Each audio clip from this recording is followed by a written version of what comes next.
tidak perlu saja misalkan atau Al-Fatihah saja, tapi beliau mengucap seandainya Al-Quran keras dari satu surat, maka surat Al-Asri itu sudah cukup menjadi pedoman kita.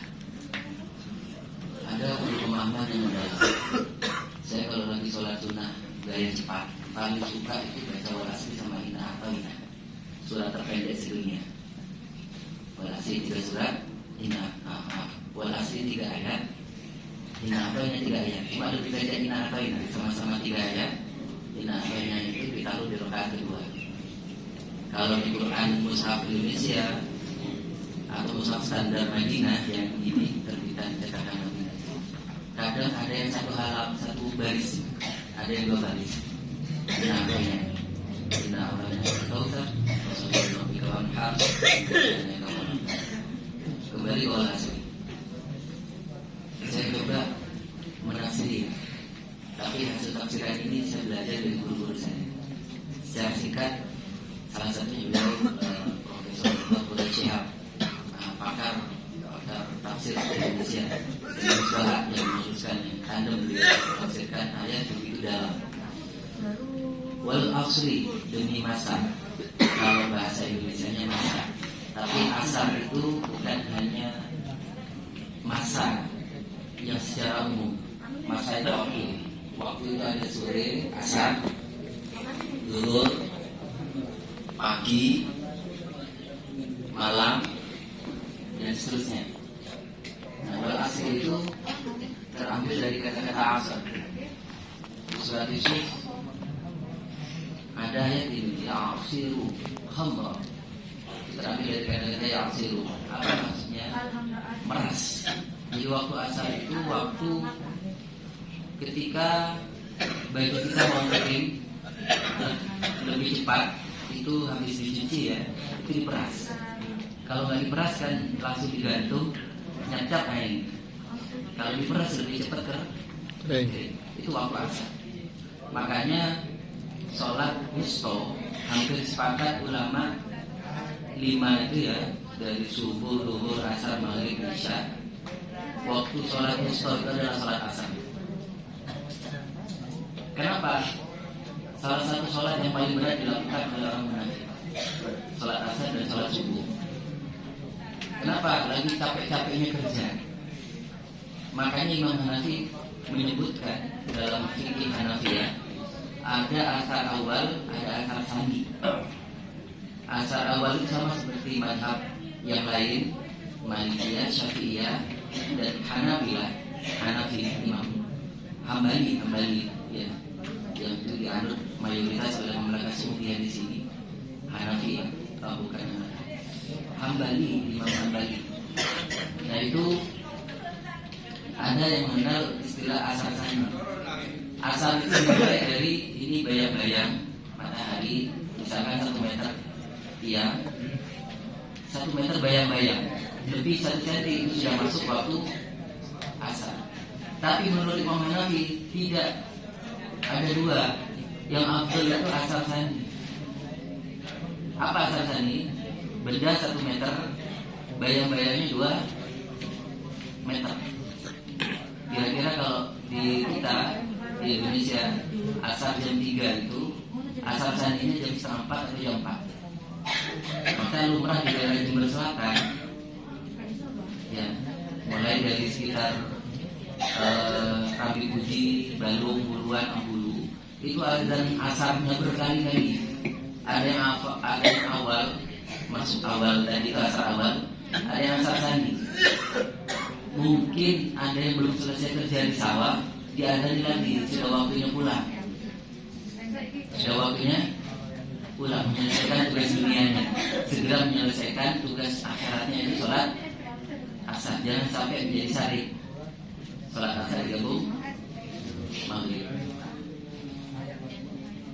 Nah, wal asri, demi waktu masa asar itu keras, diperas. Jadi waktu kita sudah mepet waktu hampir maghrib. Maghribnya alam atau maghribnya kita? Maghribnya alam dekat, kalau baca aku mencakol koma, kiamat sudah semakin dekat. Dan kiamat subro kita juga semakin dekat. Kematian kita mau nggak mau, waktu demi waktu akan semakin dekat menuju kematian. Baru setelah ayat ini, innal insana lafi khusrin illa. Jangan diputus di situ, kalau tajwid itu ada lam alifnya.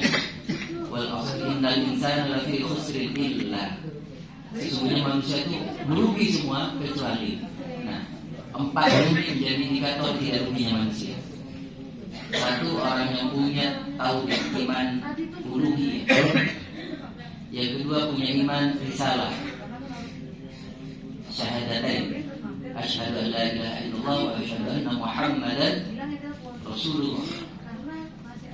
Saksi syahadat tauhid, la ilaha illallah, syahadat risalah, muhammadun rasulullah.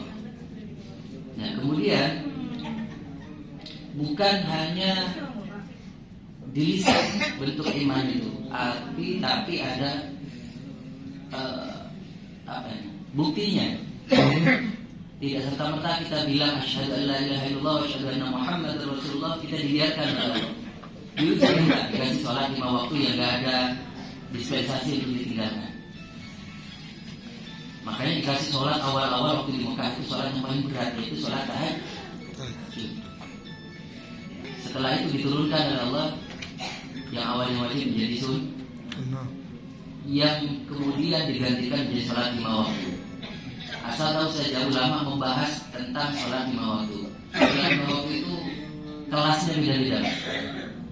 Kelas yang tertinggi sholat Jumat.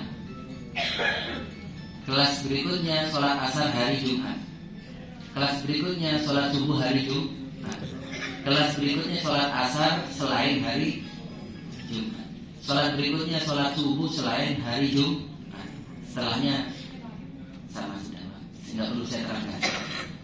Itu kelas-kelasnya. Inilah kenapa ar-rijalu qawwamun 'alan nisa. Laki-laki itu menjadi qawwam, menjadi pemimpin bagi seorang wanita, istrinya, anak perempuannya dan seterusnya. Kenapa? Ada nakisnya di perempuan. Apa tidak wajib sholat Jumat? Kita yang wajib. Bagi mungkin mustamtin. Nah, perbedaan tentang ini harus paham betul. Ketika sedang safar dan kita boleh tidak sholat Jumat. Contohnya ketika kita kemarin sedang ibadah haji akbar kemarin, kan kita rata-rata tidak sholat Jumat. Kita sibuk jumroh Aqabah kan Jumat kemarin. Masih ingat ya? Jumroh semua ya? Iya. Nah, bentuk keimanan kita itu harus dibuktikan melalui Islam. Apa Islam itu? Kita istiqomah menjalankan perintah Allah dan menjauhi larangannya. Sholat 5 waktu tidak pernah ditinggalkan. Zakat kita bayarkan, zakat fitrah maupun zakat mal. Tiap tahun kalau menurut Imam Hanafi, kalau kita mampu wajib hukumnya berkurban.